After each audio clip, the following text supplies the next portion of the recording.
Welcome to Reboot. For those of you who don't know, my name is Kelly Slessor. I am delighted to be hosting this event brought to you by the City of Sydney and supported by the Service NSW Business Connect programme. Before we start, I want to acknowledge the Gadigal people of the Eora Nation, traditional owners of the land, and pay my respects to elders past, present and emerging, as well as acknowledging that we are all here today on different lands, and so acknowledge the traditional owners of all the lands from wherever you are joining us today. If this is your first Reboot, welcome, you're in for a great one. If you are coming back, and I can see many familiar faces in the chat, welcome back. Congratulations to you for tuning in, for taking time out of your business to be on your business, not in your business. It does take a lot of control and a lot of dedication, but you're the 1%ers, just saying. The Reboot series is a series of 9 free business webinars developed in response to the pandemic to support business recover, rebuild, engage, and grow their customers and revenue. These are weekly masterclasses with some of Australia's leading business experts to share their knowledge on topics like digital, branding, storytelling, purpose building, and sales. And with Australia's leading experts, there are 9 events in total. We are on, which one are we on? Session 7. Oh my goodness. Anyone else been on the whole series and just it has gone so quickly? I can't believe when we start these things, I think we've got forever, and then yeah, it just goes so quickly. So we're on session 7, happening every Tuesday from 12 till 1. There's 2 more to go, so 8 and 9, which I'm kind of sad about. The link will be posted in the chat. We've got 278 people registered for today's session, so thank you for those of you that joined me. The sessions are all recorded, and follow-up EDMs will be sent on Thursday with a link to the recording and the session. So if for any reason you get distracted, the front door goes or postman comes, they are recorded and sent out to you. At the end of the session, we'll post a link to a survey in the chat.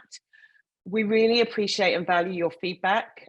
We're here to provide value to you as small and medium businesses across the region. We're here to provide value. So any feedback you can give to us on improving these series would be awesome. Or if you're getting great content and information, that's also good. Let us know. It will only take 2 minutes. Also, I'm sure there will be lots of questions at the end. So if you can please put your questions in the Q&A, not in the chat. The amazing Selvi and Rachel are basically managing all the chat and Q&A. And if you don't put them in the Q&A, they have to copy and paste them from chat to Q&A. So save them a job so that they can enjoy the series as well. I want to firstly I'm so excited to introduce to you today Victoria Butt. So a great friend and an amazing entrepreneur. Victoria started her first business when she was 29. She's never ever taken external funding. She now has 2 additional locations along amazing CBD offices based in Sydney. In 2018 and 2020, she set up 2 subsequent businesses, and one of them is Evolve Sales Training. She's a mentor, and she mentors other entrepreneurs and SMEs in how to build out the sales process. And I always say, so Victoria's first business is a recruitment business. I always say recruiters are at the hard, cold front line. It's like when you go to war. The person, it's the soldiers at the front line. The recruiters are at the front line of sales. And when I think about e-commerce, I always say e-commerce are at the front line of online, because you're in that cold, hard sales place. You've got the toughest job. So she knows how to do this stuff. She's a serial entrepreneur, founder and chief training officer at Evolve Sales Training, CEO of Parity Consulting, board member of the EO organisation Sydney, and angel investor for BIPOC. After successfully building two multi-million-dollar recruitment businesses, Victoria ventured into sales training to share her wealth and knowledge. I'm so glad, and we're so fortunate that she did, because she's got some awesome hacks and tips for you today. She hosts sales masterclasses for technology-led businesses and mentors entrepreneurs. She's a mother of two, so she does all this whilst being a mum of two with young children. She's a wife. She's a shark diver. She's a wine snob, although I question that. She's passionate about anything to do with diversity, equity, inclusion, and belonging.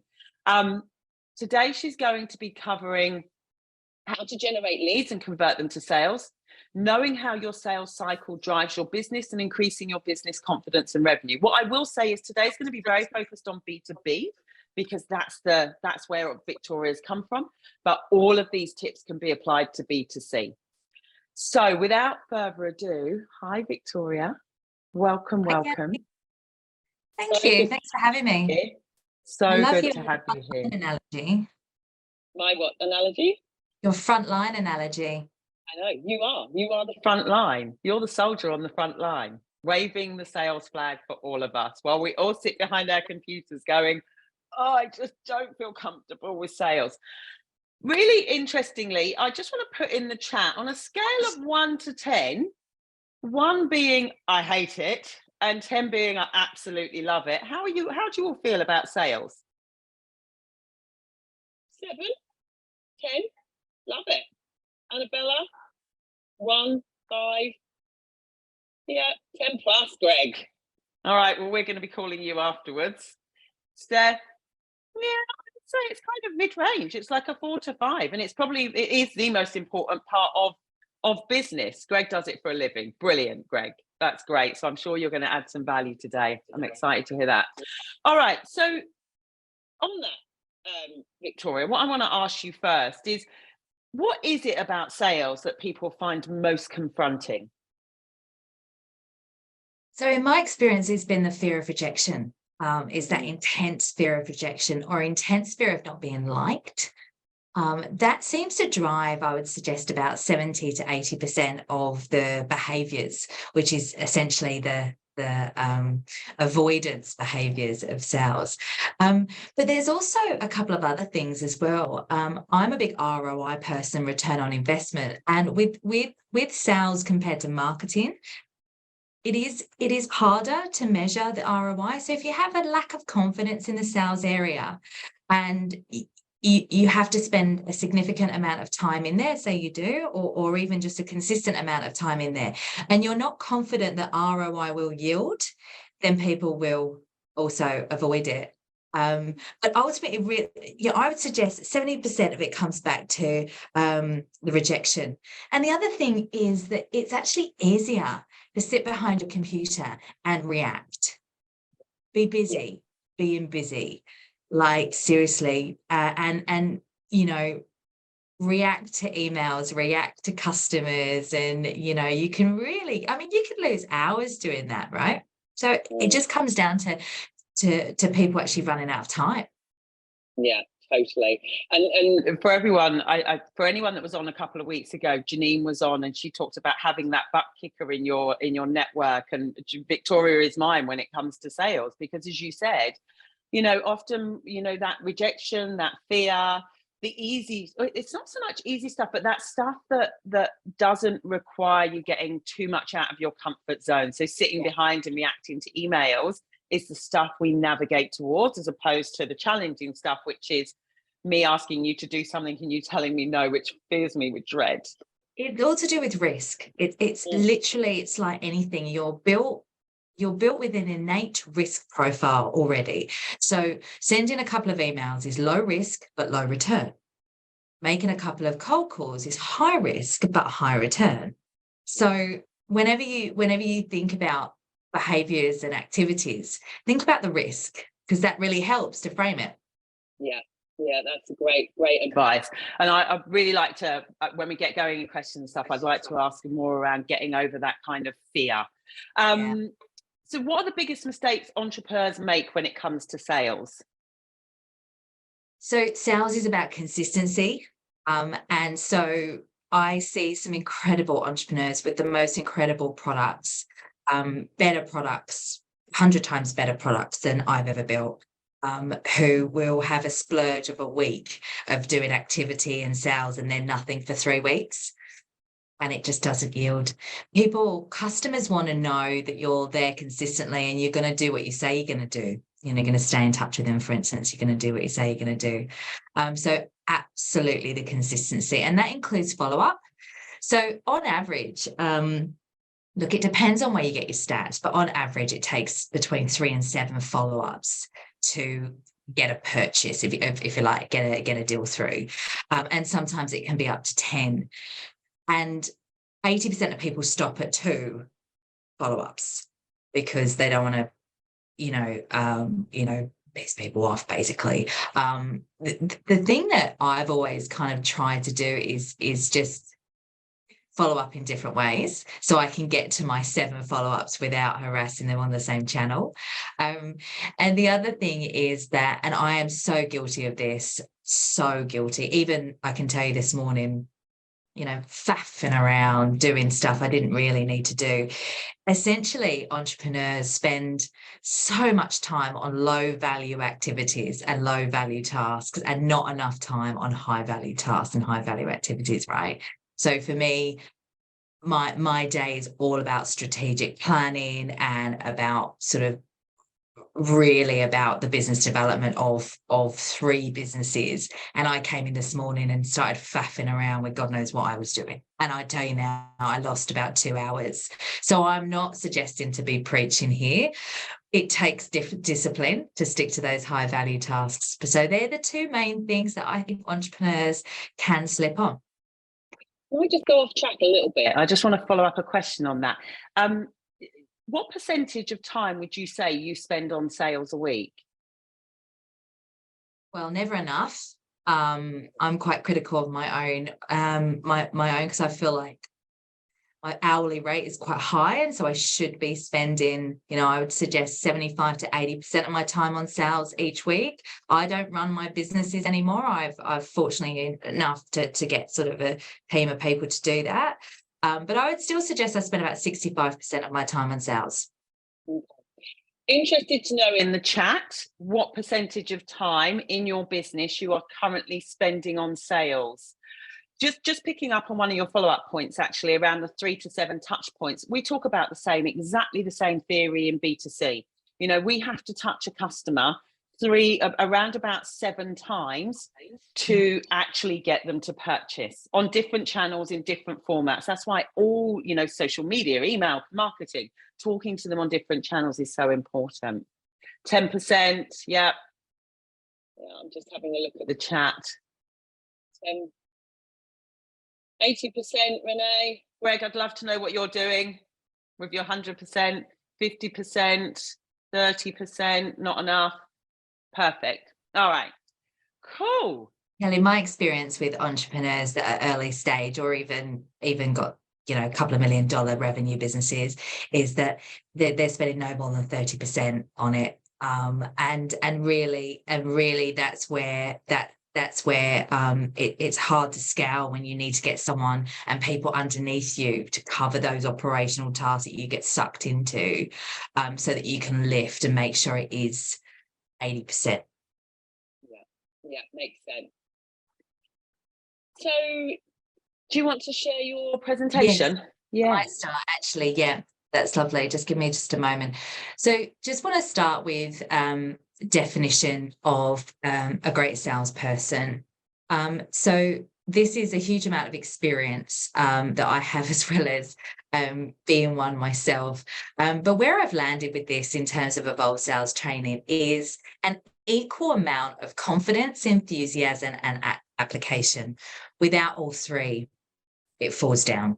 So they're like pillars. So you could have all the confidence and enthusiasm and none of the application, and you wouldn't be considered to be a great salesperson. And just to be clear on this, I'm not saying you're not a great business person, or this is specifically to do with sales. The application piece is one I want to draw your attention to the most.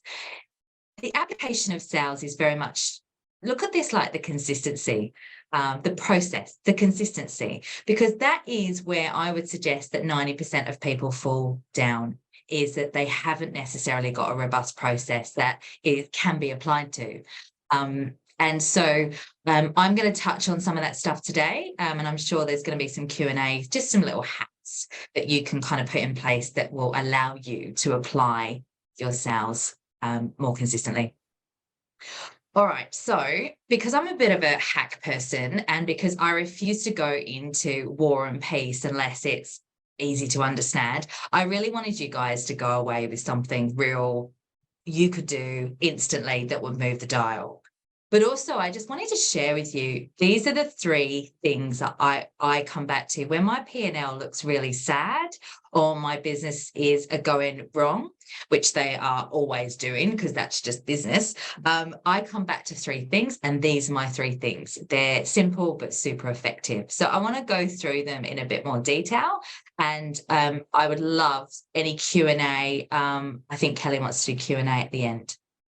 So the first one is lapse leads. So just to be clear, lapse leads are anything from incoming leads that you've had over the last few years, or they could be contacts on different forums, or essentially anyone that has shown interest in your product or service over a period of time. I always go back to my lapse leads because of what happened 5 years ago. So, and that's what I want to talk to you about. So 5 years ago, we had stagnated, and it wasn't great. We went sideways for quite some time, and it was quite unsettling. Couldn't really see the woods through the trees. So I went back over my lapse leads and found 1,000 lapse leads on 5 different platforms. So old email addresses, an old CRM that I closed down, LinkedIn, goodness knows what, and I've found 1,000 lapse leads. And I spent some time really looking through what these lapse leads could kind of yield. And the spreadsheet, I've obviously distilled it down to something a bit more palatable because it looked horrendous. It looked like a train wreck, this spreadsheet. It was 1,000 different names, email, phone numbers. And it took a while, I'm not going to lie, it took a while to correlate them because I'd got all of these leads from different sources. And because my business by that stage I think it was about 4 years old, it's in a bit of a mess, right? So what I did is I pulled these into an Excel spreadsheet, and essentially it looked a little bit like this, but over 1,000 of them. And then what we did over a period of time is we looked to prioritize them to make sure that we could channel the right activity to the right lead. So there were some that didn't have email addresses, some that didn't have phone numbers, some that didn't even have names, right? So what we did is we went through and essentially went through the list of 1,000 and just prioritized them. So we got the top 20%, so it was about 200, and those 200 had phone numbers, they had email addresses, they had real names, real companies. There wasn't sort of horrible typos and misspelling of things. And what we did with those 200 was really powerful, and I want to talk to you about that in a second. Then what we did is we looked at the bottom 200 essentially, which were the ones that had, no email, no phone number, just really unhelpful. And then we had the middle 400.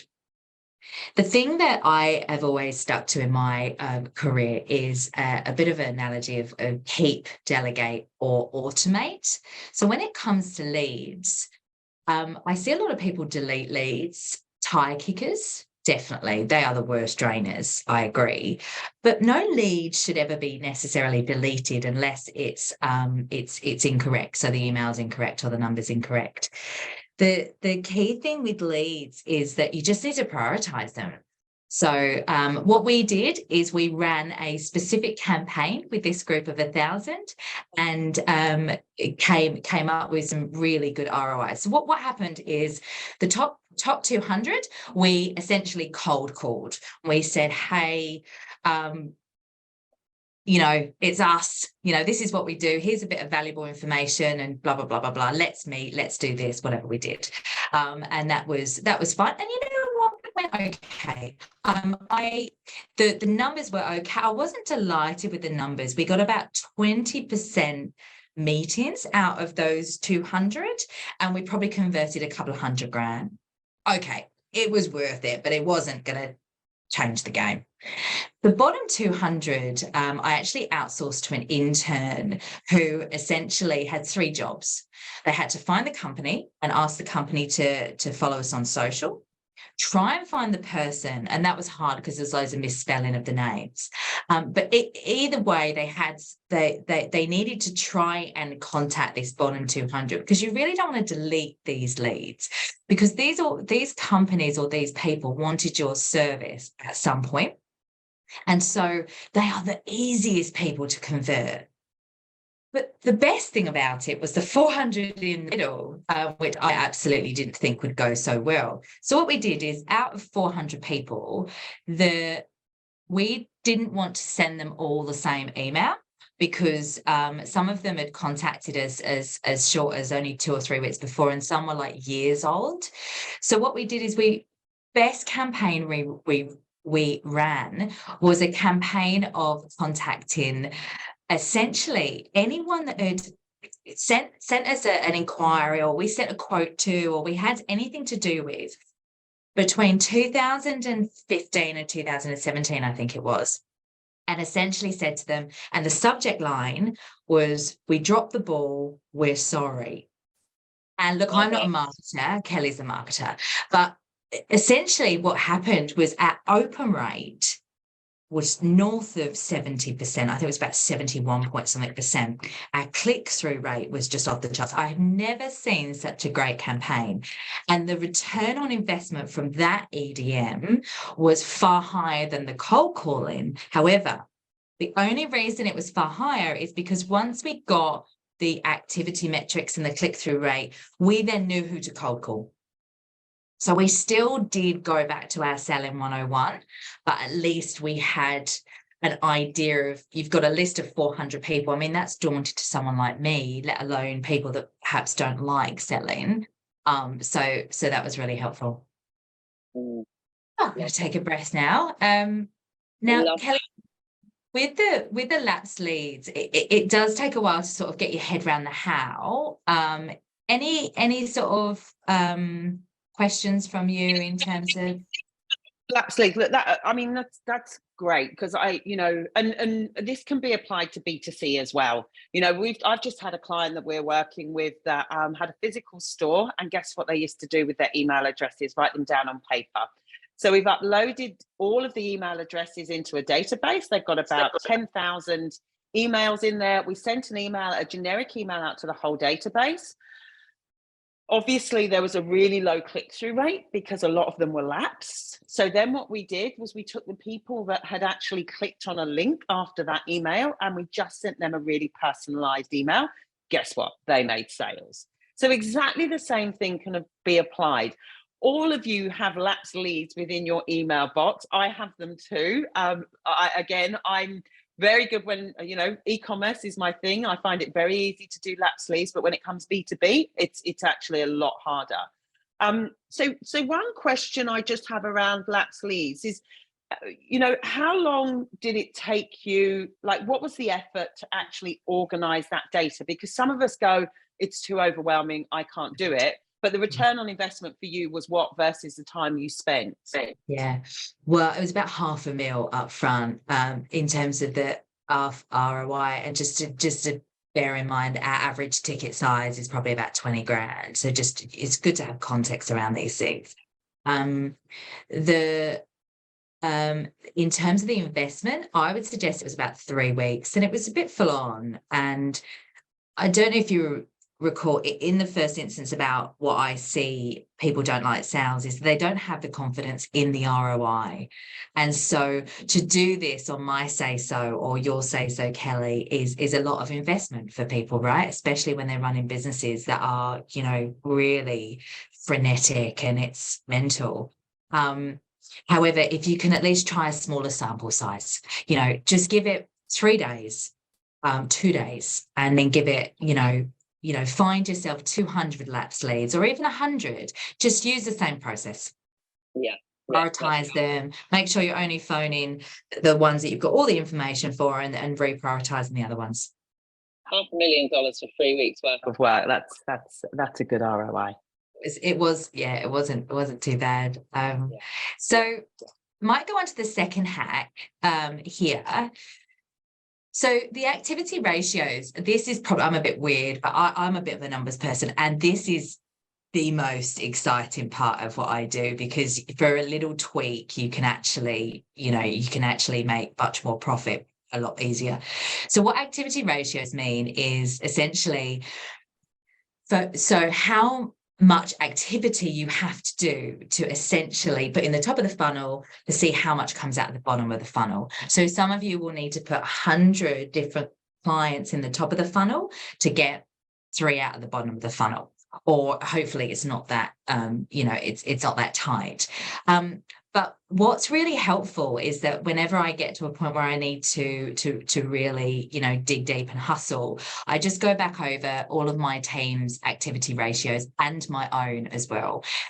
And let me try and explain that a little bit more. So a typical sales cycle for you guys, I don't know, my typical sales cycle was 5.3 weeks. I know it on one business, and it's about 14 on another business. And my job is to compress this, right? And it's not easy. But essentially, you will have a fairly good idea in terms of how many initial contacts you need to make, how many touch points, how many meetings that you need to have, or send proposals or quotes, or whatever you need to do before you actually get that invoice sent and then ultimately paid. So this is your typical sales cycle, right? Very basic stuff. I'm sure absolutely you would know all of this. The key thing now is to work out how many times it takes you to touch someone before you get to that first meeting, second meeting, commitment to do business. So in one of my businesses, it takes me 2 times to make one deal, because I've been doing it a long time. I've got this stuff really down pat. In my other business, it takes me over 15, and it's demoralizing. So I want to be really upfront. Everyone's different. It's totally different. However, if I could just explain why I think you should do this, and you can do it on your own business. And I've done this with many people over the years, and it is a bit of a kind of aha moment. So some of our associates here have a 400K target. Let's just say 400K target, and their average deal size is 4K. We know they need to get 100 deals per year. The financial target is an annual target. A number of deals is 100. Okay, so we know that over a year period of time, they need to get 100 deals, because otherwise they're just not going to get their financial target. We also know from you have to kind of predict as well, especially, sorry, I'm just going to take a moment. Some of you will be sitting there going, I have zero idea about my ratios or my activity. Don't worry. It actually is quite easy to track quickly. If you spend the next couple of weeks bringing your attention and your mind to it and just log in it, you will work it out. I promise you. It's very easy to say, well, this doesn't apply to me. I don't really know. I haven't really been doing it. If you can get these numbers right, I'm going to show you how to tweak them to make profit and immediate upside. It's 101. Just jump in on that, Victoria. Yeah, of course. Yeah. So just to add there, you're totally right. When you were talking about activity metrics, a lot of businesses, small to medium businesses, don't actually record them. And for me in e-commerce, it's very simple, because we see the numbers, we see the conversion. So if there's 100 people coming to my website, I'll generally convert around 1.5 to 2, at a standard rate across the industry. So for online, that's how it works. But I never really had previously tracked my B2B activity. And it's the same theory, right? It's how many people do I need to get into contact with to be able to, and actually I found out it's roughly around about the same conversion rate. Everyone else is going to, you'll differ.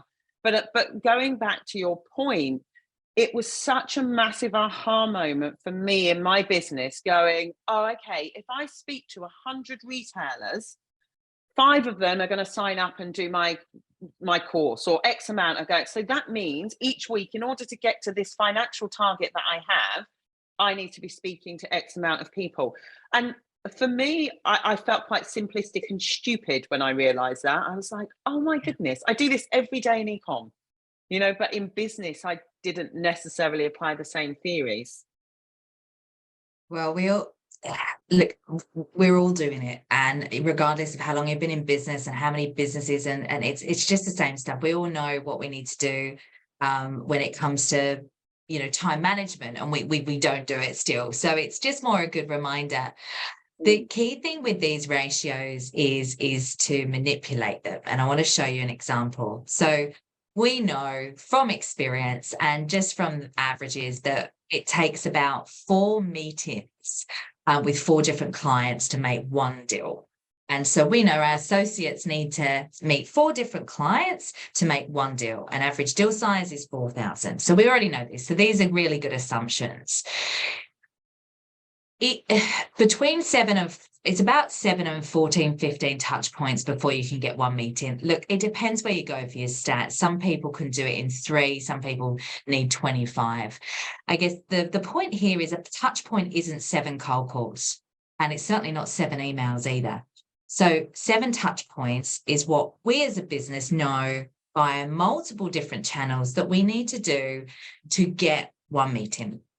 So we've got social media, we've got invites to an event, we've got calling, we've got emails, we've got all sorts of things. So I'm just trying to give you our experience, because you will have a different one necessarily. So we now know that in a year, we need to ensure that the associate meets their target of $400,000. We know that they need to do 2,800 different touch points across channel. So that's 54 a week, or essentially 10 or 11 a day. So you take a 400,000 target and you look at that and you think, well, that's a lot, or you feel daunted by it. But actually it's 54 a week. And if you really break that down, you can actually suggest that that's 10 emails, 10 phone calls, 10 this, 10 that, you're winning. And that becomes a little bit less daunting for a lot of people anyway. But this is where it actually gets way more fun. So if you actually say, okay, I'm going to increase the average deal size, I'm going to change my pricing, I'm going to tweak this, you actually only need to do 36 a week. But yeah, I wouldn't be doing it like that, because I don't think that it's about doing less activity. But if I stuck with 54 a week and increase my deal size to the $6,000, it actually makes me $600,000 for that one associate. So my job as an entrepreneur is to get my people to increase their deal size, or decrease their ratios. So if my associates take only 3 clients to make one deal, look at how you can change the metrics. So although this stuff is something that you might take a while to get through, it is absolutely gold. And I think Rachel's going to put, you're welcome to download our free sales playbook that actually has all of this in there in a lot more detail. So you're super welcome to have that. And that will help you work through your own numbers. All right. Yeah, this is the goal, the activity tracking. Just in the chat, can you, if you're tracking your activity and you know your numbers, put yes. If not, put no. It really is, I look at my evolution over the last year. It really is an absolute game changer to be able to say, I need to do this activity each day in order to hit this target. Changes the way the way you approach sales, without a doubt.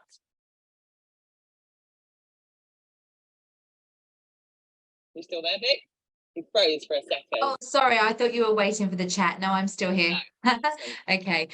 So the final one is existing supporters. So this is just a recap. This is the third hack of what I go back to when things aren't going so well.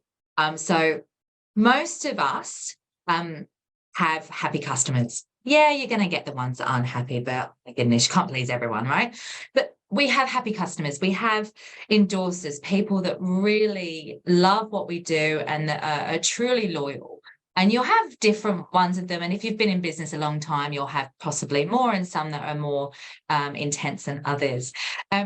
The key thing is, and something that I don't know if we do very well as entrepreneurs, is actually ask those people for referrals, essentially. So it's really simple, but I want to explain why it's effective. So before I go into what we do, I just want to sort of set a premise and set a bit of like a guideline, really. So one thing that you can do now, instantly, I promised you instant results, is select 10 customers that you think are the most the happiest. And they don't have to be recent. They could have been, quite some months or years ago. But the happiest, you did some really great work with them, repeat business, super, super happy. I want you to really think about the positioning of what you want to say to them. The likelihood is you're going to call them. It's only 10 people. You're going to call them. But what kind of channel what type of referral do you want from them, and what channel? And why would they refer business to you? Just think that through. The next thing I want you to think about is writing the comms and making it easy for them. So ultimately, if you make something easy and write the referral for them, then they have to copy and paste it. They're more likely to do it. But the main point here is that please know that you will need to follow them up approximately 3 times. So don't think you can just whiz off an email. I'd implore you to call them, set the scene, explain what you need from them, and make sure you've got follow-up on there as well. And just a quick hack for a hot follow-up as well. If notoriously they will be followed up, you just need to schedule your follow-up straight away. So your first email will go, so you'll call him, follow up with an email, but then you actually will forward that initial email. You just schedule the follow-up for a week's time. So you don't even have to think about it yourself. The system will do it for you, or you can do it in your CRM. So that sort of gives you a little bit of a structure. But to really bring this alive, I want to talk to you about my 3 personas of supporters. So I think humans are super unique, and I don't believe communicating with you, Kelly, is necessarily the same as I would need to communicate with Rachel, for instance, and that intricacy is where a good salesperson will really, really hone. But who's got time for that all the time? So what I've done here with for you guys, and I've been, I want to give you some examples of what we kind of do, is that we have 3 personas of supporters, and we require different things from them, and we talk to them differently. So the first one is Colin, good old Cole. So Cole is he's so loyal. We've been working with him for 15 years. He literally is a quiet supporter, but will never work with anyone else but us, and will probably tell people, but probably not very often. Like, he's the sort of person, the persona, he will give a referral if asked. So with Colin, when I need a referral from Colin, I go direct. I ask him for a direct introduction to anyone that he would know, that entrepreneurs that need sales support, anyone that he would know. And I don't ask too much of him. So I'll say only 2 or 3, and I will write the referral for him. And I'll say to him, you can tweak it in different ways, but could you do this? And he inherently will take 2 to 3 follow-ups, which is fine. And I will do that one maybe once a year with him. It's low volume, but it's high impact. I convert 75% of his introductions. So there's lots of Collins out there in your world. We then have Sophia. Sophia is your sneezer. Sophia is the person that sneezes your germs, your beautiful brand and your beautiful products to anyone that will listen. And Sophia needs a different type of communication. She needs regular touch. She needs to make sure she's sneezing your germs and not your colleague's germs, because she's quite naturally that person that will do that. And so you want to make sure she's kind of making sure that the brand is on point. Sophia's great for a Google review. She doesn't mind putting her name to things, and she would do her own sort of LinkedIn post and promote things. And I can ask her to do something once a month. no problem. Sophia does need sort of, I'm going to say touching, you know what I mean? She needs regular love. But in terms of the ROI, it's sort of hybrid attribution. So it's difficult for me to give you the absolute. I probably get about 20 hot leads per year from the Sophias of the world, the sneezers, about 20. And conversions, I'd say, are probably more like 50% rather than 75%, but still high. And then the final one is good old Hema. Hema's my influencer. She's my business influencer. She is more like a partner supporter. She won't do anything unless it's something that's in it for her. Wifham is what is in it for me. Unless there's something in it for her, she won't do it. But she will, if it's something in it for her, she will basically email her whole database with your product. She will do all of that, providing there's something that she benefits from that.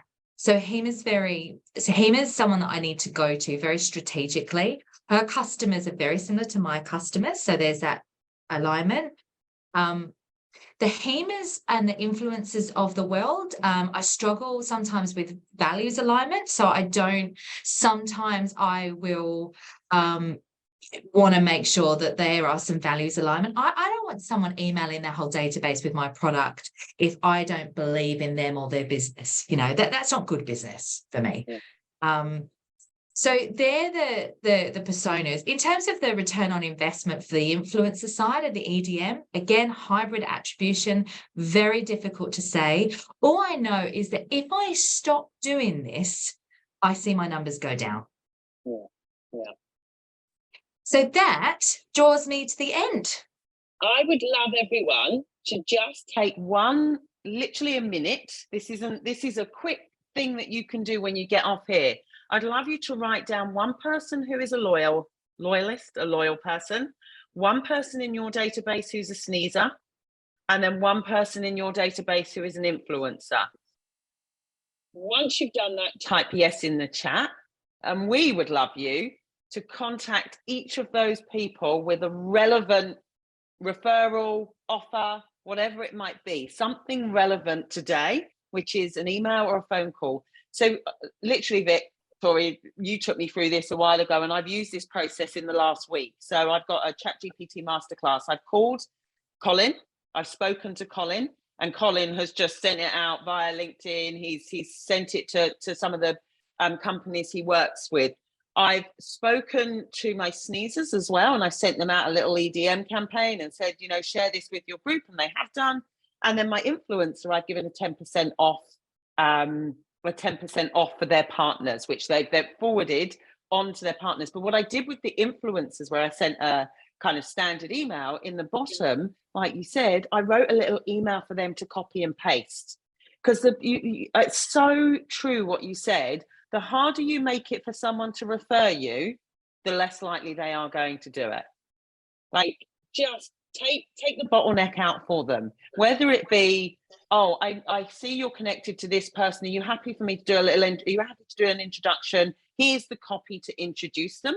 Here's a little bit. The amount of people that say to me, I work with a lot of big e-commerce platforms. The amount of people that say, I really want to get on that platform, or I really want to do this. And I'm like, brilliant, great. Can you send me a little bio so that I can do the intro? So I can just cut and paste your bio and send it on to someone else. So that is absolute gold information. I love it. And 3 really easy hacks that you can take away, 3 things you can take away today and apply. So next we have Joanna from Dumb Digital, who has kindly offered to be an amazing case study. Joanna, are you jumping on? Hopefully Rachel's found you. Joanna's raised her hand. She's in the house. And I know you want to share with us one of your challenges. Hopefully we'll jump on quickly. There you go. Hi, Joanna. Lovely to meet you. Tell us about Dumb Digital. So we are a digital marketing agency. Been around for about 9 years. So very focused on website, social media, building business strategies, helping businesses grow. Amazing. So what's one of your challenges that you wanted to ask Victoria about? Great, thank you. I just wanted to know, like, what sort of red or green flags you might look out for or be aware of when you're working through a sales process to ensure that you're getting a good fit client. And is there any kind of tips with that around how to convince yourself to say no, and there might be some temptation of revenue because you know that that's a sale that you can close, but whether it's really the right fit for you, and the temptations is to sometimes go, yes, that's fine, I can do that, but maybe that wasn't really the right business decision. Yeah, absolutely. Thanks, Joanna. I think it's really the only question that should be asked right now. Saying no is incredibly powerful, and if you're saying no, the odds are you're saying no to the right people, because 9 out of 10 times people don't say no, and then they lose all this money on clients that don't align, and you just get juiced of all your revenue. Look, I can only talk from my experience. For me, if someone brings up price more than twice in the first meeting, I'm out of there. If you don't value, if I haven't explained my benefits and the value of my product to you well enough, and you're only concerned about price, it's not aligned, because we're not the cheapest, and we never have, and I don't want to be. So if they over talk about price and try and sort of screw on price, that is when I'm like super out of there. The other thing I've got a sense check on is how they treat my staff. So normally I have the relationship at a certain level, and then sort of you would have this with your businesses. Your account manager would deal with their account manager and stuff like that. So for me, in the proposal stage or the scoping stage, I often find that if there has been any kind of I wouldn't say bad behavior, but it's more disrespect, that partnership, not valuing time, changing meetings, turning up late. You know what I do? I either put an arsehole tax on it. I'm not sure I can say that, but I just said it. I put an arsehole tax on it, which is about 25 to 35%, which means I will overprice this deal because you're going to upset me and my team. Or I will just say, look, we just don't have the resources at the moment to service your need. The only other thing I would say is that there is a client persona that Kelly, I know, Kelly, you talk a lot about client personas and making sure you know who your client is and who they're not.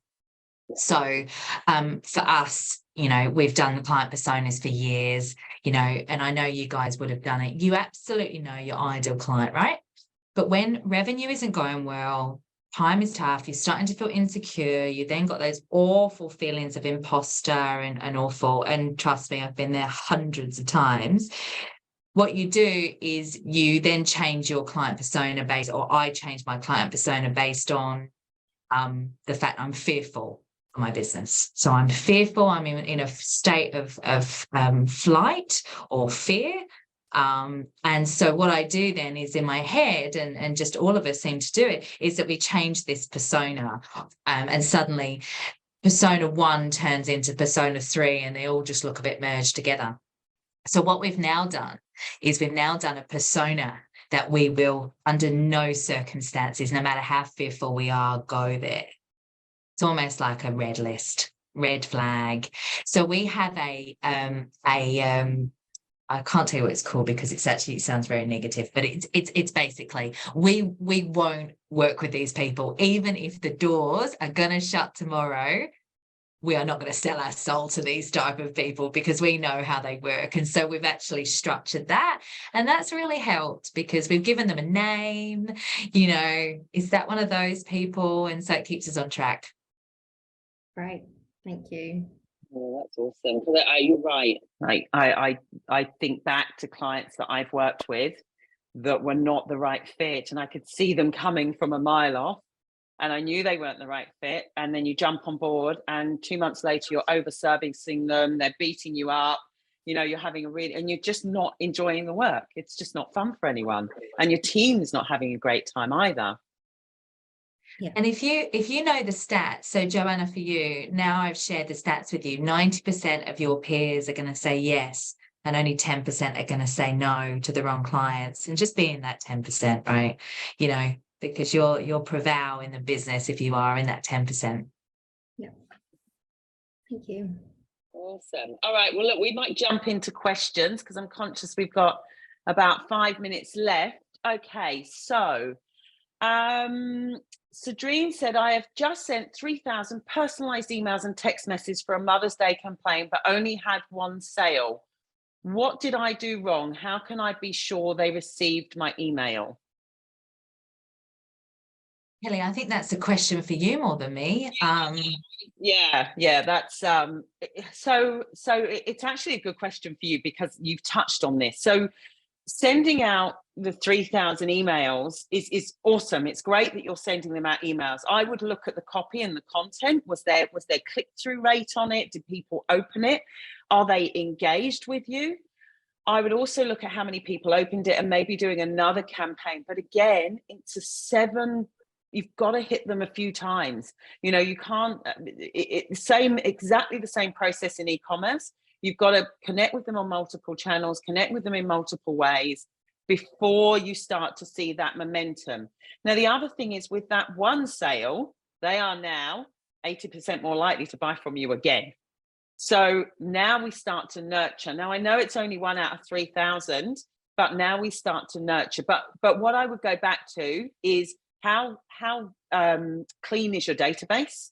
So have you got a clean database? Have you got rid of tire kickers? Have you got rid of bounced emails? Have you got rid of, those people that are just not right for your database?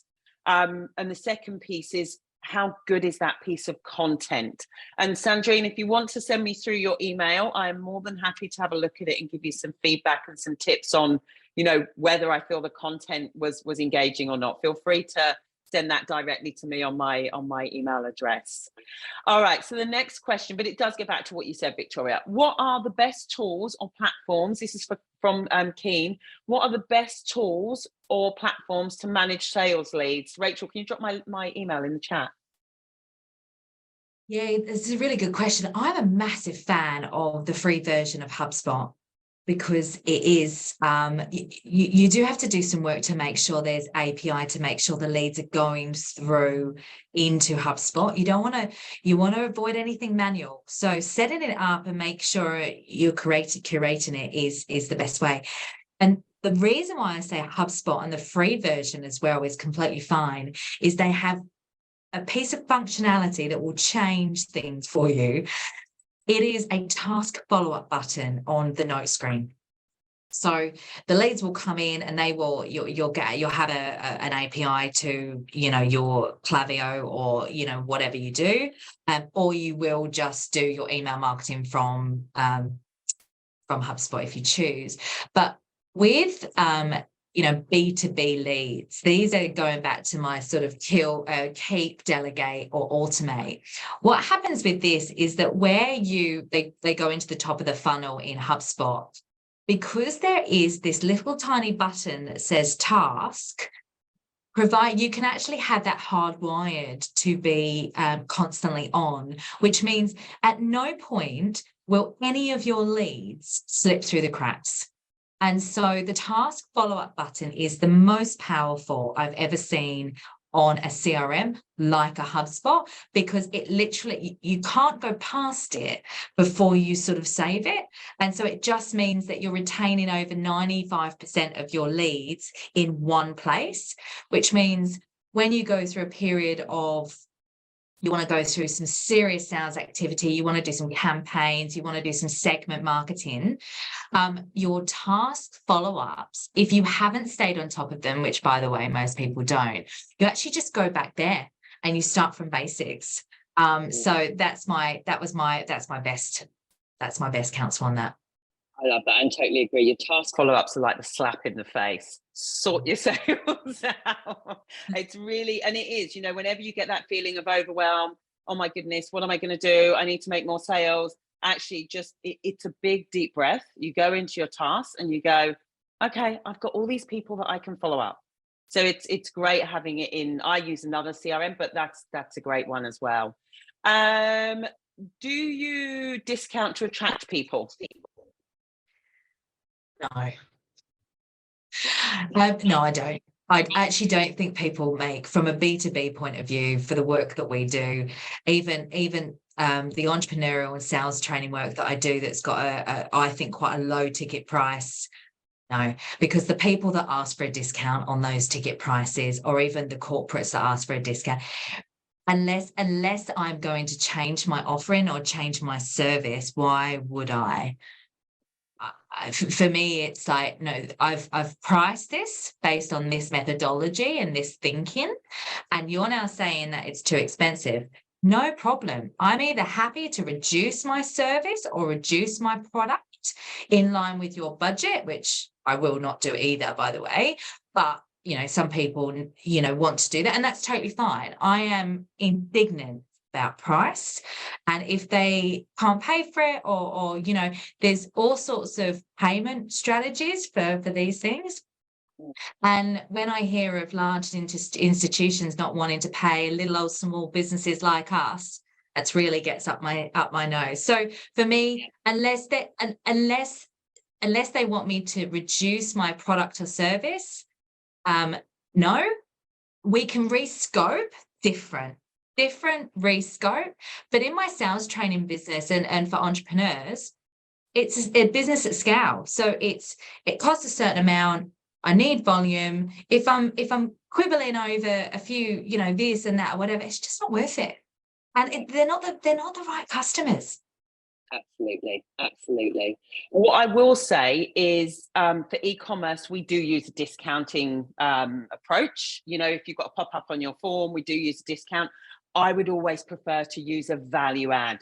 So I would always prefer to say, sign up to our database, get a gift with purchase, sign up to our database, get something of value, as opposed to discounting. Because sometimes discounting can set, like Greg expertly pointed out, it's a race to the bottom. We do have a couple more questions, but I'm conscious of time. Victoria, you've been amazing. Will, can I ask you, if for the questions we haven't answered, if we can put them in the recap email, if we can answer them and send them out, would you be okay to do that? Awesome. I cannot thank you enough. Everyone, just write in the chat one actionable thing they are going to take from today to impact their sales this week. Just one thing, because it's all about adding actionable insights. You've all been amazing. Follow up on lapsed leads. I love it. Join HubSpot. Follow up 7 touch point plan. Brilliant, Scott. Identify my personas. Awesome. You guys are onto it. You're in the top 1%, just saying. You've been amazing. Victoria, I'm so grateful to you. Always grateful to you. Always grateful to have you in my world, kicking my butt on this stuff. Thank you so much for the questions. Next week, we have the amazing business owner, Julie Mathers, CEO of Snuggle Honey, and has just recently reacquired Flora and Fauna. We've got Jane Kay, founder of Bird's Nest. So from an e-commerce perspective, amazing. Women in business, amazing. Big organizations that have started small and grown, amazing. And they're going to share their stories of business growth. If anyone wants feedback or advice and wants to be a case study for that, please fill in the survey and put your name in. And if you are interested, you can also email the City of Sydney. We're going to stick the link in chat for the survey. I want to thank City of Sydney and Service New South Wales Business Connect program for putting these events on. I want to thank Victoria for being amazing as always and sharing so many valuable insights. I really hope you enjoyed the webinar, and I look forward to seeing you all next week. Thanks for taking time out. Bye.